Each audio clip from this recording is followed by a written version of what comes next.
Everyone faces questions and decisions that require insight and answers as we move forward personally, professionally, and corporately in all areas of this thing we call life in America today. Hello, this is Joe Schofield, and I invite you to tune in every Monday evening from 6 to 7 p.m. as we talk together and hear from key leaders of all ages and backgrounds about your questions. Interesting, informative, intuitive, but always encouraging. Tune us in on BBS Radio Network. Join Pastor Joe and co-hosts Ron Greer, Dr. Paul Hall, Stefanie Thayer, and Dr. Craig Thayer in Raising Expectations.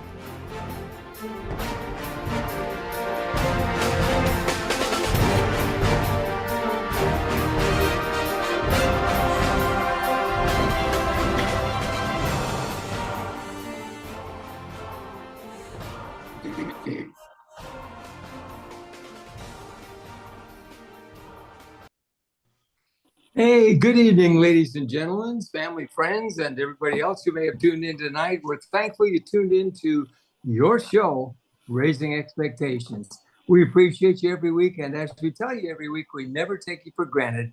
We thank God that you do tune in, and it's our prayer that He's raising your expectations in many different and varied ways in your personal life and walk and talk with Him, with your families and your friends. As you all know, we're all born-again believers on this program. We're blood-bought Christians who believe that Jesus Christ is the Son of God. He came to earth for one reason, and that was to die on the cross to pay the price for our sins. And that took place after He walked on this earth and understood the problems and the expectations that we all have in life and the needs that we need met. And that's why it's our prayer that He meets those needs in your life, because we know that He will, and we know that He can, and we know that He's ready as you look to and talk to Him about it. Thanks so much for being with us tonight. We've got a great program planned for you. I know you've been reading about it because I've been getting your correspondence, and we've got a great friend of ours back with us who is actually, he's been kind of doing the circuit since some events that happened here in July, and you're going to hear a lot about that from him. But just before we go, we're going to go ahead before we begin the program and introduce our family back to you. We're so thankful that Dr. Paul Hall is back with us. Dr. Paul is a retired pastor. He's a theologian. He's a counselor. He's a teacher. He's a guy that the love of God just flows out of his heart with everybody that he knows. He's been my friend 55 years, and everyone who knows this man loves him. He's come back from some difficult times leading his family back in the Midwest. As you know, many of you who prayed, God called his dad home to be with him. And we've been praying for Paul. We love this man very much. It's great to see you, brother. And we're glad you're there. And yeah, good to be back, man. Good to see you, the family. Amen. Amen. Well, your family's right here. We've been waiting for you. Glad you're safe and sound. Good to have you with us. And so as Paul joins with me, if we make our way back across the United States, if we get on the air currents and fly east to the East Coast, actually the south part of the East Coast, as you know, we're going to run into the Thayers, Stefanie and Dr. Craig Thayer. Stefanie, as you know, is a health and wellness coach. She's known all over for her ability to help you with your health and what she teaches and shares. Her website, Wellness with Steph, you can find. It's attached there to our website. And on her website, Wellness with Steph, you're going to find her new one, Live Your Life Out Loud. Live Your Life Out Loud. She counsels and works with women all over the nation that are involved with her program. And she helps them to see what God's doing in their lives as they call in faith and work together through things in their lives. She shared a great one just this last week, and where it says, when someone knows you love them, then they know that you care. So you'll want to read this. My daughter reads it each week.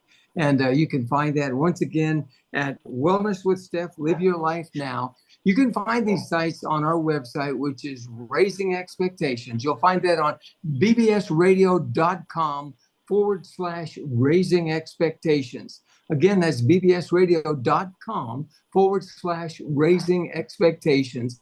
And you'll find us all there. You'll find these websites, and you'll find about what God is doing through Stefanie to help many of these ladies that she works with. And you'll also find on that page, you'll see her husband there, Dr. Craig Thayer, on his website. That's listed there, and the two of them are listed on our site. He is a surgeon. He's actually a trauma surgeon for many, many years, and he's a missionary surgeon. He gives of his time helping as missionary doctor in many places, just giving what God's given him back to help people in times of need there.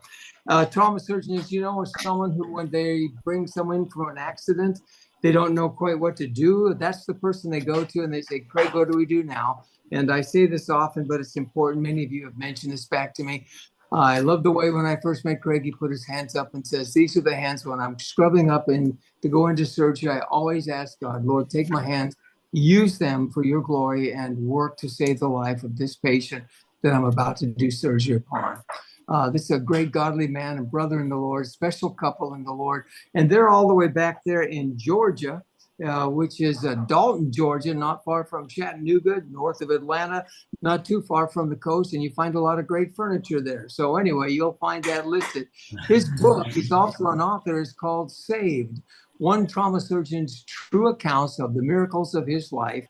And the thing that I love on that book is called Finding God in the Ordinary. The great thing about being a believer is, God works in the ordinary things of life. It's the little things of life that you hardly know are coming that God always is ready to work in. Why? Because he loves us, because he's got a plan for us. And that's what this one is all about. And so you'll find when you get that book, it's an incredible example of what God's done in his life. And right above there on our website, you'll find my book, Legitimate Faith. There it is on the site, Producing Authentic Hope. And in that book, you'll find that it was endorsed by one of my mentors, a man I love, Zig Ziglar. I wrote this book. It's from the Bible. It's the story of the first 11 verses that you'll find there in the New Testament that have to do in Hebrews with the great faith chapter. And faith is something that works, and legitimate faith not only produces hope, but raises your expectations. So I hope you'll look at that, and hope that you'll look at the book Saved also at the same time. Paul's working on a book about all of us coming up on what's happening on our program each week, and he's compiled this over the last few years. And so I hope that you'll be ready for that. That's coming down the pike. A lot of good things happening. But moving right along, for time's sake tonight, if we were coming back to the west, which we're going to do now, and we always say that, but we'll cover right over climb over the side of Georgia, over Alabama, Mississippi, head through northern Louisiana, and head into east side of Texas. And there we will be where we find one of our favorite pastors in the state of Texas. And that would be Ron Greer, who's safely back from Milwaukee. And it was great to have him back with us. And he's been doing some, as they say in Texas, ministering there up in Milwaukee. And he's with Man in the Mirror, based out of Florida, but he works with helping godly men. And you'll find his page there on our site, Man in the Mirror. And he's in the Texas area, and you'll find what he does there. Read the story about Ron. And as you listen with Ron and all of us each week, you'll see what God's doing in his life. So this is the great team of people that it bless my life every week, and God's put them together in a very special way as you share back with me each week. Many of you have looked forward to this week, and we're glad that you're with us tonight. So I'm going to bring us all back together now. And as TJ, our engineer, we thank God for him every week, and we thank God for BBS Radio Television out of Houston, Texas, and actually Spring, and they're the best, and they love God. They love each of us. They're just wonderful, wonderful people. So our engineer there has got our special guest tonight, and that would be also coming from Texas, Frank Roberson. And you've heard a lot about Frank. And in fact, Frank's been kind of busy on the television and radio side himself ever since we saw God put his hand up and take care of President Trump when there was that assassination attempt on his life. Frank Roberson is back with us, and he is a man who is trained using his God-given skills to become one of the best personnel protection people today, founding his agency, the Black Rhino Executive Protection Agency. Now, many sought Frank's opinions, as I said, on the events and the coverage of that assassination attempt here in July. He has a great insight on what we're facing with the criminal elements that have infiltrated illegally across our borders. Frank brings it all down to where we live as the members of society today.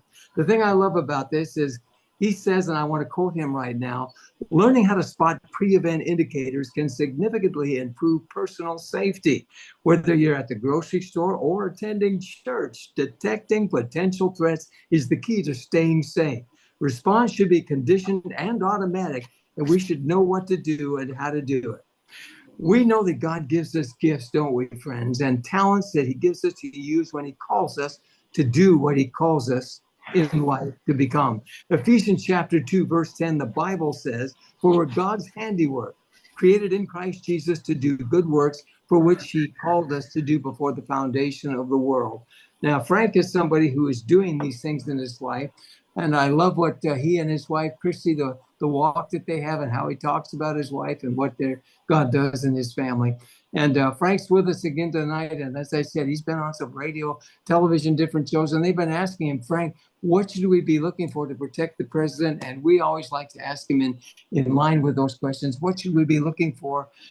Because there's a lot going on and we don't know what's going to happen between now and the election date. So, Frank, we welcome you to our show again tonight. Brother, you're part of the family. We love and appreciate you and your wife. And we want to give you the round of applause from Raising Expectations to bring you on the program. Stefanie, I got it right. Thank you. Okay. Welcome to our show, Almost Frank. doing it. Almost did it, yeah. And Frank, it's great to see you, brother. Share them from your heart with us. Appreciate you guys having me again. That's great. Thank you so much. You're welcome.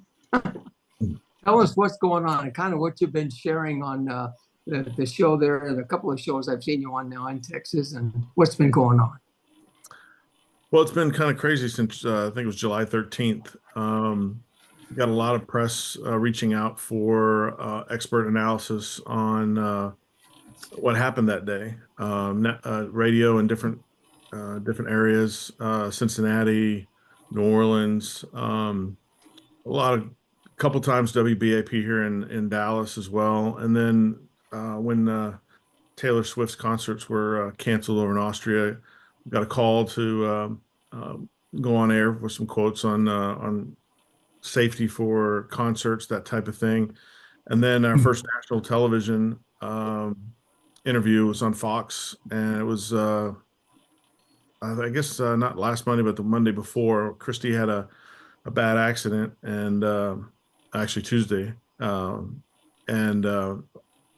right before surgery, I had to go on to do this national television interview, and I got stuck in traffic in a car accident trying to get there to pre-op before she went into surgery, and got behind an accident. Got there with 6 minutes to spare. Shed the t-shirt and shorts and threw on the suit and tie, put a trash can up on a desk in a little bitty one of those little rooms where people grieve, and put a sticky note on the door, said hold on, stay out, and did my first national interview with like 6 minutes to prepare. Right. And it was pretty cool. I guess it's leading to more because they've asked me back, which is pretty cool, and so you might see a little bit more. But it's been interesting because being able to share that experience of 23 years as a protection guy, and especially in the advanced operations area was interesting because some of the folks around the country on those radio shows got an insight that they normally didn't get, which is some of the feedback I got. So it was really fun to be able to share my experience with them on a potential national tragedy that was averted by a immigration slide. And so it's been an interesting last month and a half or so. I know I've got some questions, but you all go ahead first. You've got some questions for him, I'm sure. Tank, you got one there? You're looking strong. Well, I mean, I always do, because I've heard so much of, I mean, the most recent thing I heard about President Trump was that they weren't even Secret Service, they were Homeland Security people that did an online video, the new way we learn now, and part of it didn't even work, so they weren't even fully educated. Yeah, that's pretty crazy. The video that they watched. Somebody asked about that, and I'm not arrogantly, but I said, I have a team together that could have done the job in the counter surveillance side of it in the crowd, and helps figure out where agents needed to be. But one thing that most didn't understand when I was on all those programs is that former presidents don't have the full-on details that the sitting president or sitting vice president have. When I was honored and lucky enough to be part of a 9-man civilian team to help protect Bush and Clinton in San Francisco at the Ritz-Carlton, we were in charge of locking down the hotel, but there were only, I think, 8 total agents, 4 per president, and they don't care. They don't have those full teams. So why he wasn't protected, being the threat that he has, being that he's running for president again and doing those huge outside rallies, I have no idea. But I've every show I've done, I've said the same thing. The person, the agent in charge that turns out to be the one apparently was not up to snuff on what to do and not experienced. Whoever made that decision in the Pittsburgh field office to set the perimeter at only 100 120 yards or something like that, and those buildings are outside the perimeter with a straight on view of the president on stage, that was the big mistake, because all the things that happened after that would have been averted if that perimeter was set at 1,000 yards like it's supposed to be. So that's, to me, is always a cause and effect. And when you go in and make those decisions, you start out with a pre-advance where you get an aerial of where you're going to go and you make that decision, and then you go back up and in this instance stand on the stage and you look around and you look out, and you have to have that imagination. And if any of you guys watched the testimony of the former director, one of the things that he said that kind of the media overlooked and no one really talks about, when he said it was a failure of imagination. And when you're in that position and you're an advanced person or a team leader or whatever, and you're standing on that stage, the snipers have their own thing. I'm not a sniper, so I don't pretend to know everything about being a sniper, but I know they have their little sheets where they mark down their statistics and numbers and what they're doing. And in my area, I'm up on stage and I'm looking to make sure we didn't miss a spot, right? You're looking around, oh, there's a water tower there. We didn't think of that water tower. In the aerials, it didn't look like it was that close. So let's put a guy up on the water tower, that over, we're shorthanded anyway. So let's put a guy on the water tower so you see all the buildings, right? So there was none of that imagination, because if we can think of it, the bad guys have already thought about it, right? So Right. that's what happened in this case. This kid, because of the perimeter being so small, was able to fly a drone, was able to take a rangefinder, was able to walk around almost freely, park his bike, do all this stuff that's inside the perimeter. Those are those pre-event indicators I tell you about every week. And that comes back to why Black Rhino's called Black Rhino. They probably thought they had an ironclad plan. They didn't have the Secret Service, but they had Homeland Security guys. But they had this plan together, and one kid ran through that like a rhinoceros running through your boardroom and just totally blew that plan all to shreds. And communication, I mean, the 30 seconds from when that law enforcement officer got up on the roof and had a gun pointed at him and was on his radio yelling, he's got a gun, he's got a gun. That 30 seconds there between that moment and the first shot, man, somebody had to have been in the command post. Somebody had to have been able to relay that information. That 30 seconds right there could have cost us a former president and the next president.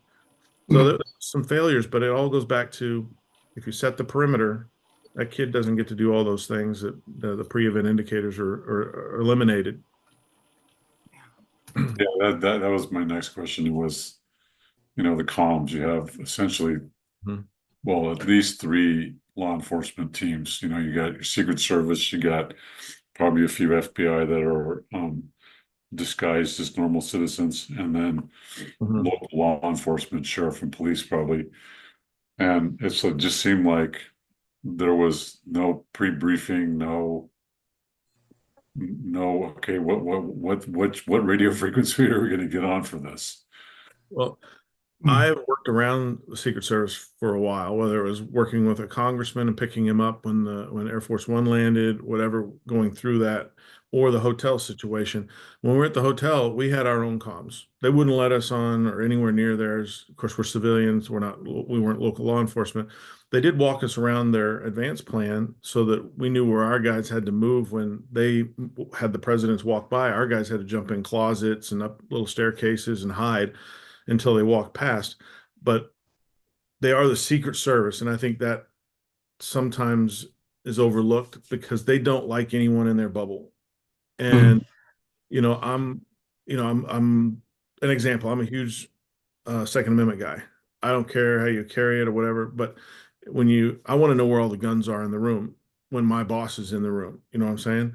And I don't Yes. want anybody else around or let anyone else around that has something that can do harm to my guy. And I take that to an extreme, that being the Secret Service protecting a president, they don't want anybody else in there. I mean, current law enforcement, former law enforcement, military, they don't want anyone on their comms. And that's the problem, because that should have been fixed after 9/11 when they put all the comms on, allegedly on the same, being able to communicate with everybody.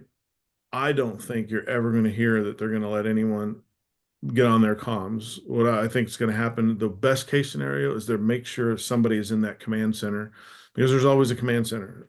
And I think that's going to be our best bet moving forward. But I think that Secret Service part of it over the years has really, this is where it shows the weakness of that, because it looks like it's a conspiracy when it's such a rookie mistake.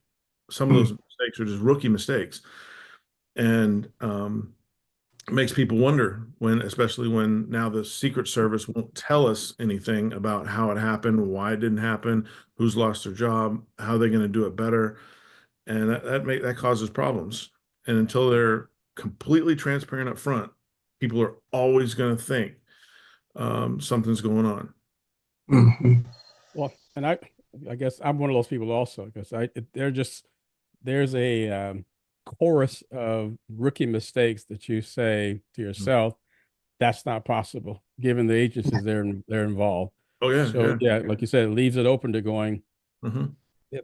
Even where at the rooftop, Yeah. you see the aerial photos and going, there's Mhm. no way that no one didn't look at that and say, okay, that's you can't. I So have honestly never seen it. So I don't want to say sloppy. And I want to preface this by saying, when I say something about what happened that day, the purpose isn't to try to blame anyone. It's try to identify what happened so that it can be better next time.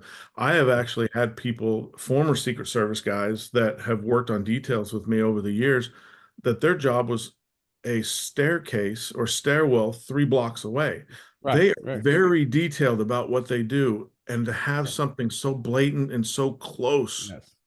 that just absolutely it just blows your. Even Christy was sitting there going, "Well, why didn't they have somebody on the water tower over there?"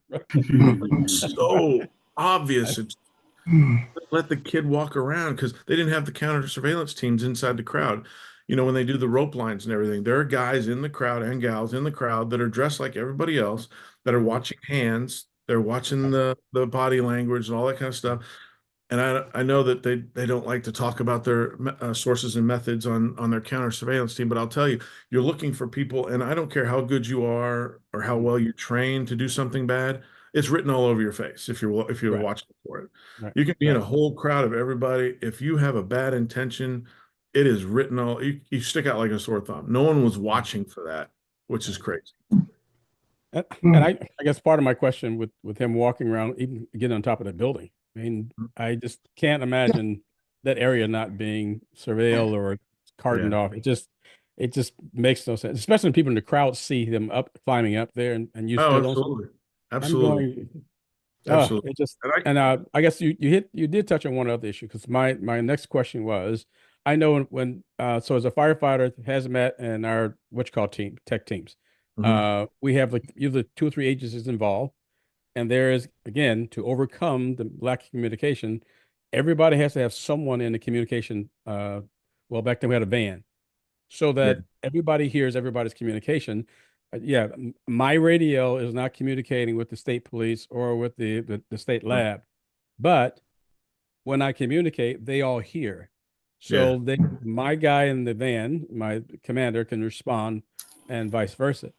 So my question with them, even if you get the 3 agencies aren't communicating with one another, there's no commands booth someplace where someone is communicating, or either coordinated communication. I Supposed to be. Yeah, that's the morning meeting. Even going and taking a client to the big horse races, We had Right. 7:30 or 8:30 a.m. briefings with law enforcement, Right. and everyone gets together. Everyone talks about the threats. When it was in England, we were going to the Royal Ascot. Right. MI6 was there, MI5 was there, the uniform division was there. Everyone was there, and we all, even the protection guys that they knew we were there, we're all there talking about the threats and everything. There is supposed to be somebody in that command room, command center. So if someone in on regular law enforcement taps their radio and says he's got a gun, he's got a gun, there's a Secret Service agent right there that's Right. recalling that, hey, get him off the stage, or whatever Right. their code Right. word is, get the guy off the stage. The other thing is we practice and we do drills and we can get a guy off a stage in that same situation in 6 seconds in a vehicle and off and Right. running. I don't know how a minute 38 happened, and I don't know when the whole group hug thing and kind of wobble I, around thing came up, but that was, I'm sitting there going, get him off the stage. You even heard an agent, let's go on you. And they yeah. still took another minute and 20 seconds after that. I Yeah. don't understand that part either. That was a hired, real trained person, or there was another person out there. We would have a dead former president and some Secret Yeah. Service agents Absolutely. Well, because yeah, I would say that's my, I guess my opinion as well.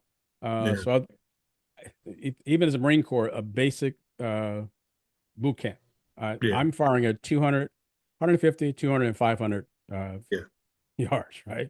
yeah, yeah, And even as a private boot camp, I can hit a target at hmm, 300 and 400 feet. yeah. So it just boggles my brain that you would allow somebody that close, and it goes back again. I still think it was a miracle. I really Yeah. do, Yes. that you were Amen. that close and did not hit him at Yeah, that last moment. we almost But it's saw something. mind-boggling to me. It's just Yeah, mind-boggling that you could have that many.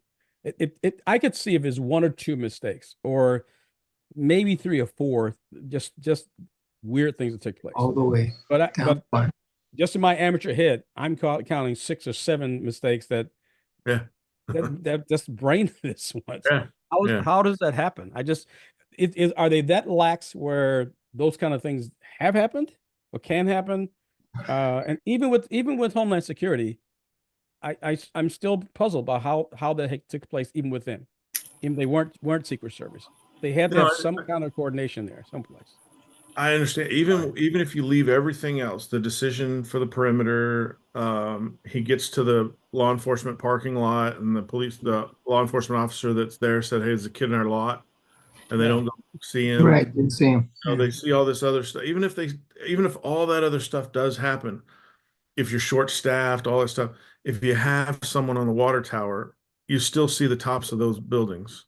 Right. I Exactly. mean, it it's mind boggling. I don't know. I mean, No, an inexperienced agent setting up that, you can only push that so far because right. the other agents are smart The enough more to figure it experience. out too.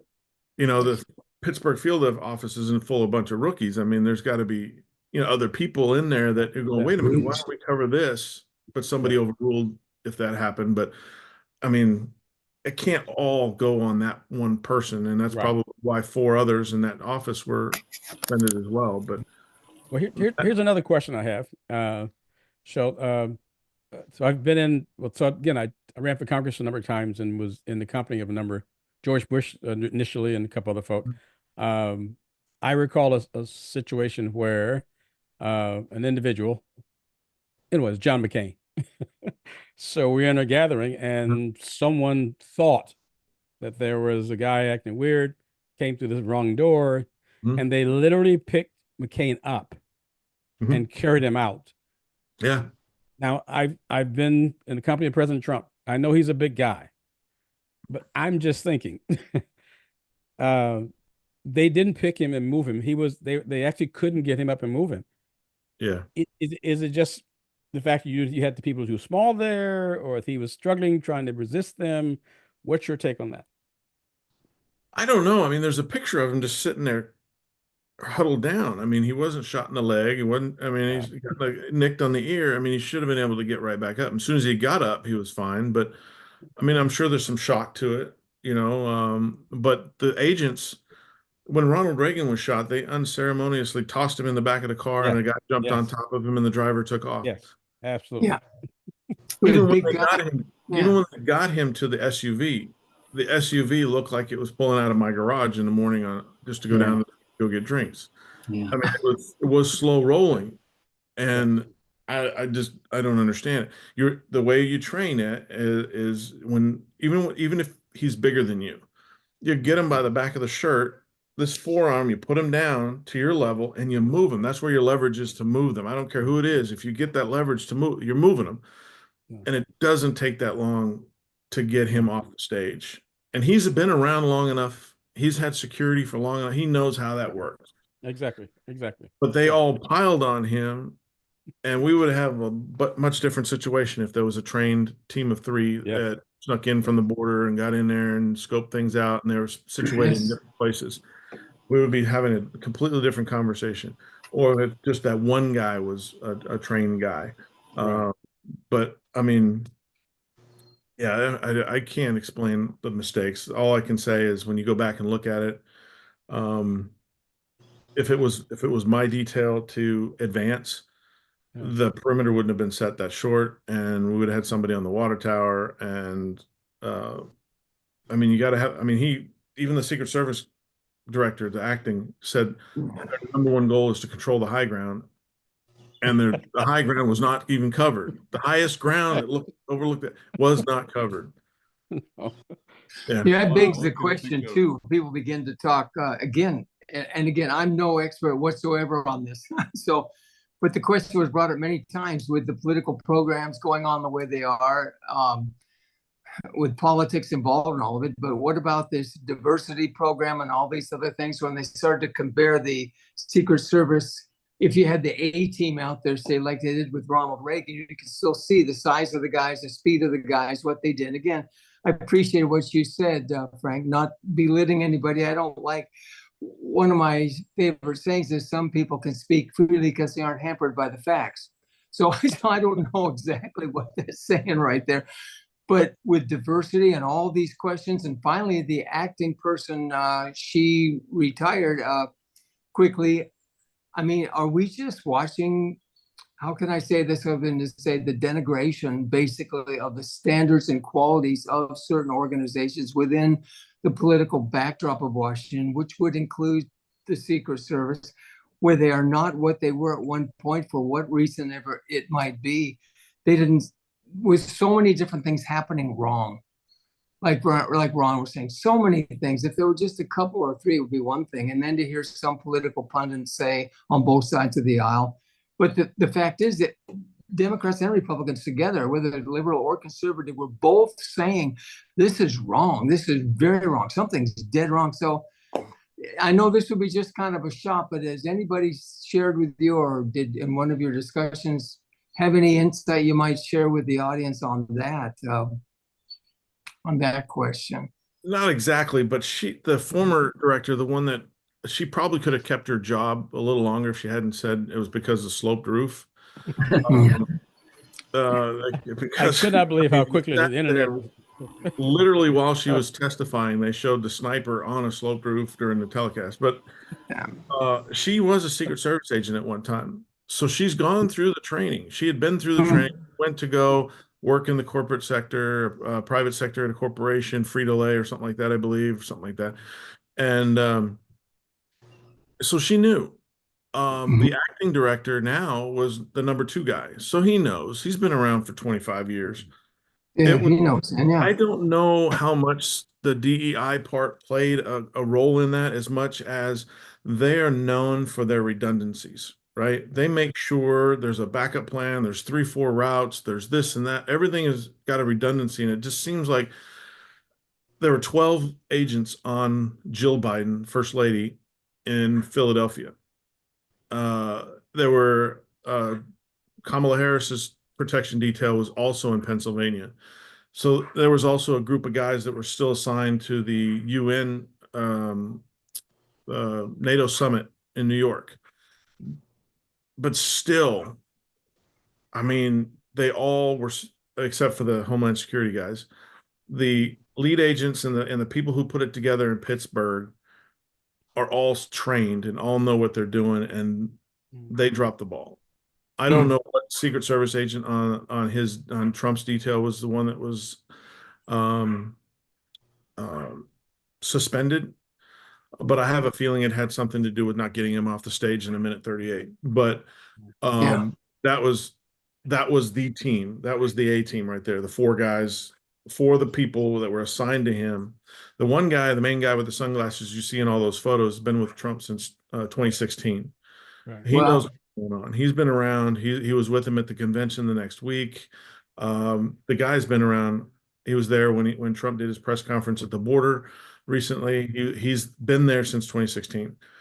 And to sit down with him, you'd probably learn a lot about what exactly went wrong. And whether they watched a video for an hour or whatever, you can still put somebody, my team at the hotel at the Ritz-Carlton, our team Mhm. leader there, we had 9 of us, right? And our team that isn't trained in the way the Secret Service likes to have things handled, they had to walk us through and tell us what it was. We didn't want to watch a video. They told us we need your guys here. My partner and I happen to be 30 feet from the stage in the last line of defense if someone tries to run up on the stage. But they are good at making sure there's people where they're supposed to be. So it doesn't, I mean, again, it's still, I don't understand why somebody else didn't speak up, because the agent in charge of Trump's detail should have been able to say, why don't we have somebody up there? Because he had to have had some time to get up on the stage to see where everything's at, to make sure everything is going. Unless they were just complacent and just didn't care. I don't think they didn't care. Maybe the people from Homeland Security, they watched the video. Oh, we're just going to go on this smooth thing. They all love him. Nothing's going to happen in the field in Butler, Pennsylvania. Right. It could have happened. I don't know. But I just still go down to the fact that if the perimeter had been set properly, none of the other things would have ever happened. Hmm. Yeah. Hey, I'd like to ask a technical legal question here. All right. Did the Secret Service, let me back up. A guy on a roof with a rifle. All right. He's aiming at the former president of the United States.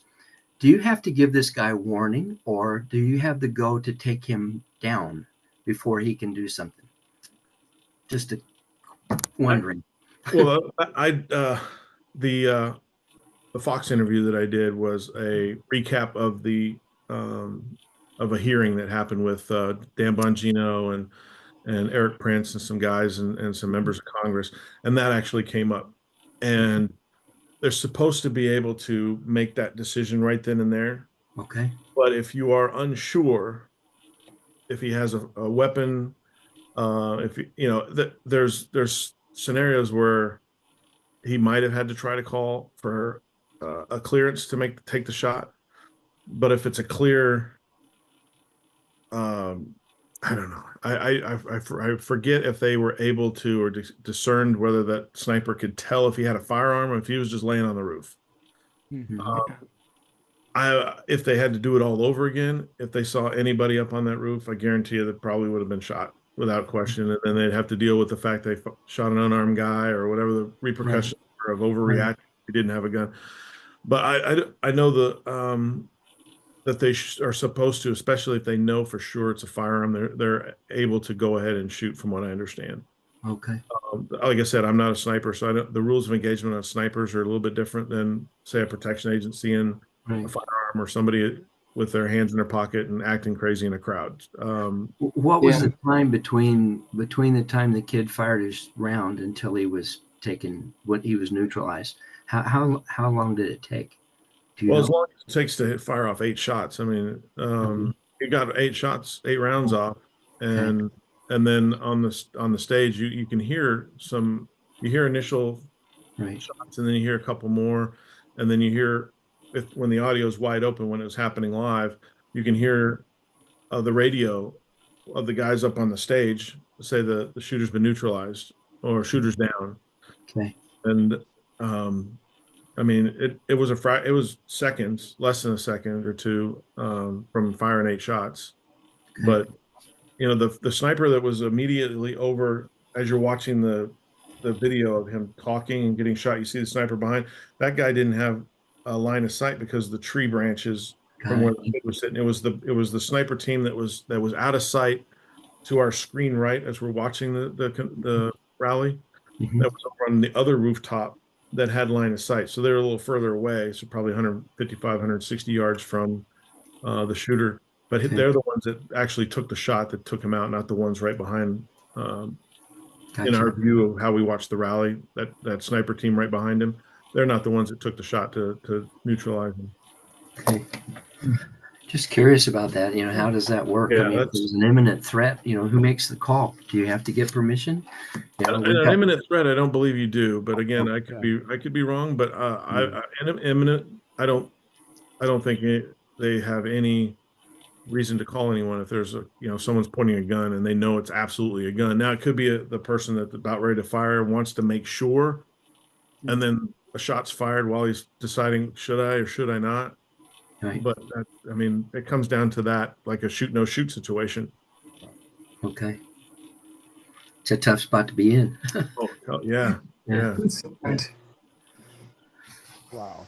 Look at I hate to that. be the sniper that didn't see it and didn't shoot. I mean, that guy's Yeah. got to be going through that scenario in his head at night, sitting there with his family going, or wife or God. I mean, Yeah. I didn't know if it was a gun. I should have shot it, 2 seconds sooner, and all that other stuff. The firefighter would still be alive. The other guys Right. would have been shot.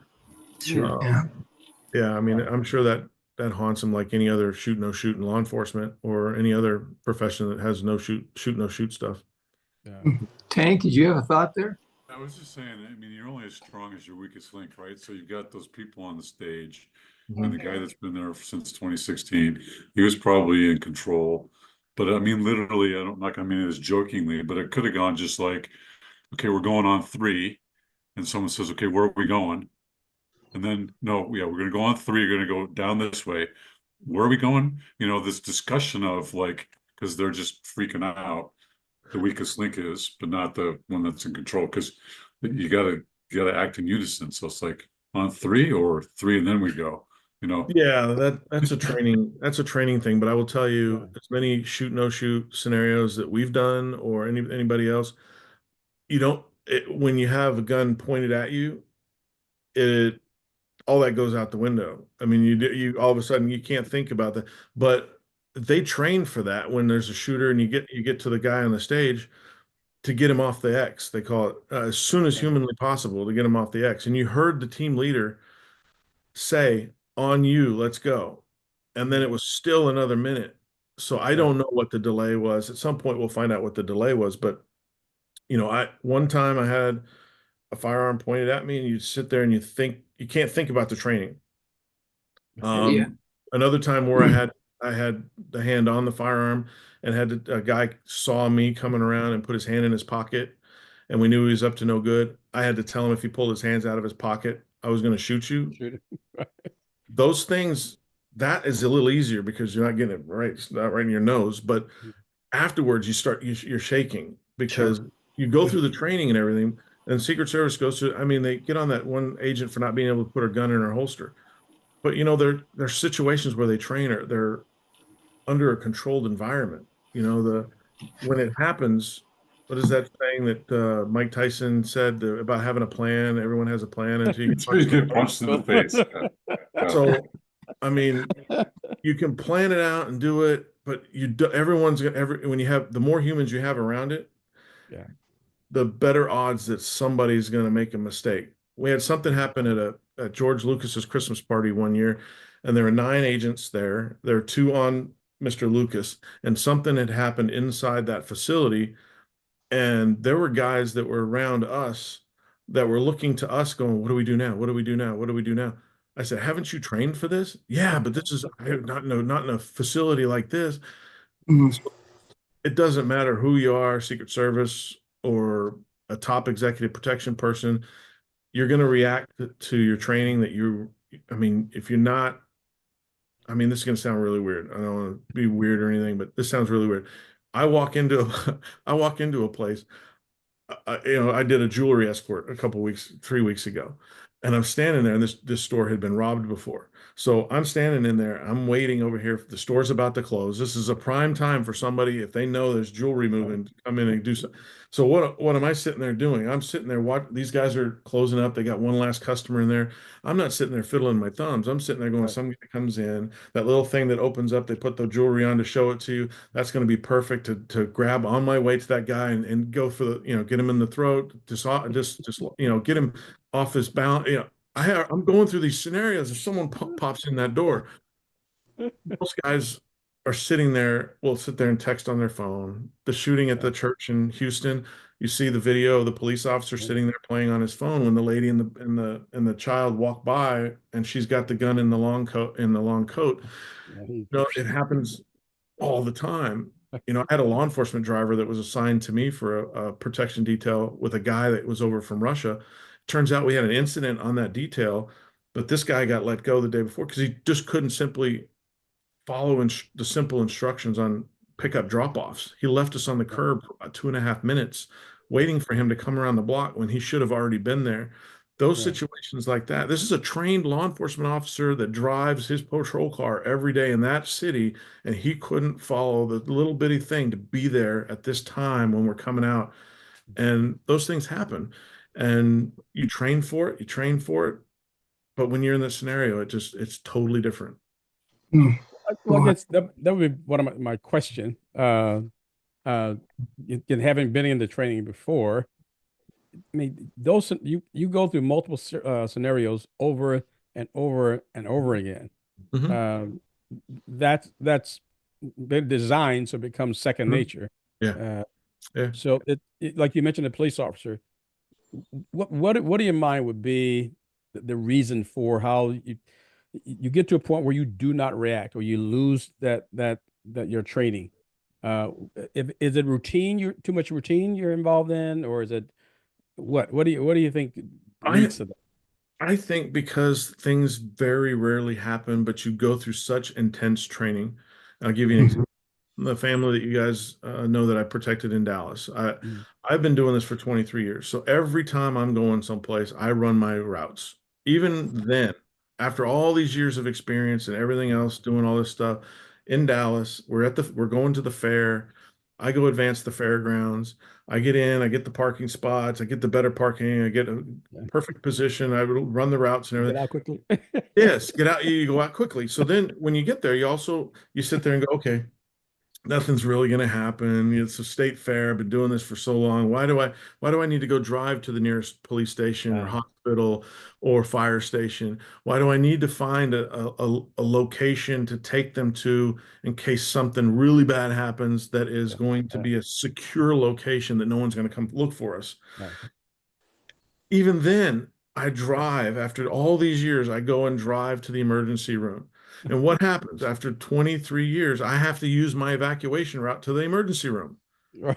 I hadn't driven that all these years and still got tired of, oh, nothing's going to happen. I've never had to use an emergency route before. If I hadn't driven it, I still couldn't get the client's daughter to the emergency room because it wouldn't have driven the route, knew there was construction on the direct route, had to go a couple separate surface streets to get there. I wouldn't have known that. I think that's what plays into this to kind of answer your question with a story, because most people don't think anything's going to happen. Secret Service snipers, not counting snipers, Secret Service agents haven't fired a weapon, and I don't think ever. Yeah. Yeah. And on a presidential detail. So when are they going to be expecting, oh my God, a shot just got fired. What am I supposed to do again? I forgot what I'm supposed to do again. We train on this, but this is at a rally. We train for a thing on walking down the street on Inauguration Day. What are we going to do? A guy sitting that's normally in a stairwell gets called up and say, hey, we're going to put you in the crowd. If someone shoots, he's used to being in a stairwell and responding and questioning people that go to I mean, there's so many scenarios that pop up that would create a question in your mind and what should I do? I think there's a complacency and the thing, no one's going to do anything. I've been looking at this place for 3 weeks. No one's going to show up. I think there's a lot of that in it. That's an advantage you say the criminal has. Yeah, and I think I've told you this when I first started on this program a long time ago, which has been fantastic. I love joining you guys. I don't get to talk about this stuff very often. But the first thing when I was sat down, I was told that I needed to start providing protection for elected officials I was traveling with. The Secret Service agent I sat down with told me two things: plan for every eventuality, Okay. and if you can think of it, the bad guys have already thought of it. That was- That's the imagination. You know, Right. I've been I've been sitting there watching in the past. I remember I forget if it was which president it was flying into the UN thing, and they're doing the helipad thing, right? And I'm sitting there going, man, I wonder if they had divers check out underneath the plank, the platform, and any construction that's been going on in the previous time. They knew that something was going to go on in case someone stuck something under the helipad. Right. That's the imagination you got to have, and when you're doing that kind of job, and all those guys, the frontline agents, all have that. The Homeland Security agent investigators, probably not, Right. but you can't blame them because they were put in that situation. Right. Right. You've got to blame the lack of real Secret Service agents being Right. there. But those four guys that are assigned to Trump all know those things. They all know that something can happen and somebody's already thought of it if they're looking out there at the crowd. Yeah. So Right. it's that imagination that goes back to that failure of imagination that the acting director now, he knows somebody didn't get up on that stage and realize that perimeter is too small. Yeah. Mhm. Well, I'm gonna Well, make sure my wife watches the recording of this show because she thinks I'm absolutely insane. I never go anywhere. I never sit my back to the door. Always I keep never the walk. list. I still, she always asks, what is wrong with you? I'm sorry.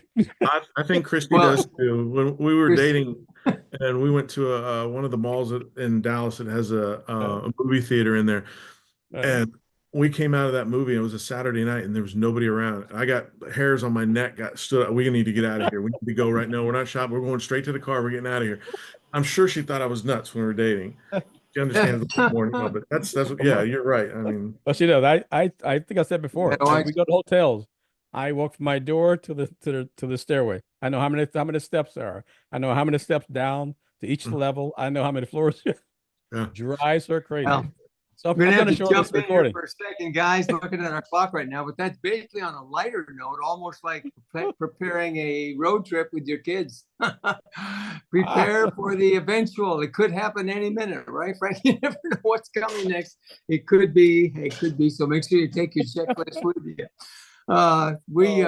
In looking at these things, yeah, that human nature sure does make sense. What you're saying, Frank, makes a lot of. We could really put ourselves in someone else's shoes and kind of see that. But boy, I'm glad they're cranking it up now with everything that's happening close to we get to the election. And thinking about that, we'd like to take just a minute, ladies and gentlemen, to thank you for watching our show tonight and ask Stefanie if she would.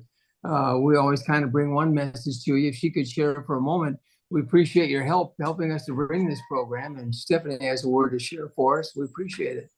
Sure. This was definitely a guys' show tonight because you guys were all excited and talking, and I'm just taking notes. Like, yeah, drive safe and where So we are grateful that you hang out with us. We appreciate you coming back every week, sharing the show. We always want to bring you good and insightful content. You can follow along with all there is to learn about us at bbsradio.com/raising expectations. Ooh, look at the top. Very good. Nice. There's a new little banner up top. So we're on air right now. So look at that. And as you start to scroll down, you can see the different areas that you can donate. We always appreciate your donations. It does take money to produce and be on the air and all the things. And then as you continue to scroll down, you can watch and listen to past shows right there with all the links, and it tells you which guests we've had. And then as you continue to go down, you can learn about each of the co-hosts, how to connect with us individually, and Pastor Joe and Craig's book are also down in there. There's all kinds of goodies on that page. So share with somebody that you think might enjoy one of the shows. We really appreciate that, and just you staying connected with us. And we're streamed on all the possible streaming places, so you can find us there too. That's right. Thanks, Steph. It's right there, all that information, and the way to make it work is all there. And thanks, guys, at the station. Appreciate your work on that. Thanks, TJ. It sure does look good. And we're going to have to kind of wrap it up now. We've got our time has gone by. Frank, all of us. We sure appreciate both of you, and we're sure praying for you and Christy and all that God's doing in your lives. And we're with you. Any requests you'd like us to pray for you in any particular way? For Christy, for a full recovery. She's got a long road ahead of her. It's going to be probably the beginning of December before she can walk unassistedly and unassisted and without equipment. Her beloved sports have been put on hold, her horse showing and her marathon runs. And I would just ask for prayers that, that she's able to get back out on that marathon circuit, bigger and strong. Bigger. She's gonna shoot me for that. Oops. Faster. And then that. That was a guy slip. We give you grace. Sorry. I heard them go, whoa. And make sure that she can get back on the horse. It was a freak accident. The horse didn't mean it. They just finished 6th in the world together. So it's a wonderful horse. So just prayers that she can come back bigger and better than she was before. Amen. Well, here's an idea for you, Frank. I know a gentleman who ran marathons with his son in a wheelchair who couldn't do it. So maybe that's a good thing you could do. Put her in a wheelchair, and she could still do her marathons that way. Motorize it, Frank. Motorized wheelchair with strap a lawnmower engine on there. Yeah. Exactly. There we right. go. Zero turn. Hey, well, Zero turn wheelchair. Okay, we have to close. I'm calling it. We're past time. yeah, we got to close. We're past our time. Ladies and gentlemen, thanks so much. And Frank, remember to pray for Frank and Christy. It's your prayers that will make a difference. We know you're working in their lives. Frank, thanks, brother. We love and appreciate you guys. And on behalf of everybody here, God bless and keep you. Remember, talk to the Lord tonight. Pray for Frank. Pray for your needs. God's already ahead of you on it. And when you wake up tomorrow, see what he has to say to you about special plans for that day. God bless and keep you. And Arrivederci, that's my Italian for the night. Pretty impressive, right, guys? There you go. Get the book out our language. Have a great night. God bless. Arrivederci. Hasta la vista. Friends, thanks for joining us on this week's program of Raising Expectations. We profoundly hope you found it engaging and at times humorous, but most of all, uplifting, so that we may, with you, one topic at a time each week, become more encouraged to move forward to an exciting future in, as we always say, this thing called life in America today. So let not your hearts be troubled, your family, finances, faith, freedom. It can be a great future as we talk, listen, respect, and pull together. Please let me hear from you. You can reach me at 972-922-8556. That's 972-922-8556, or Joe Schofield on Facebook or LinkedIn. It'd be a pleasure to know you, and we hope you'll listen in again next week on the BBS Radio Network.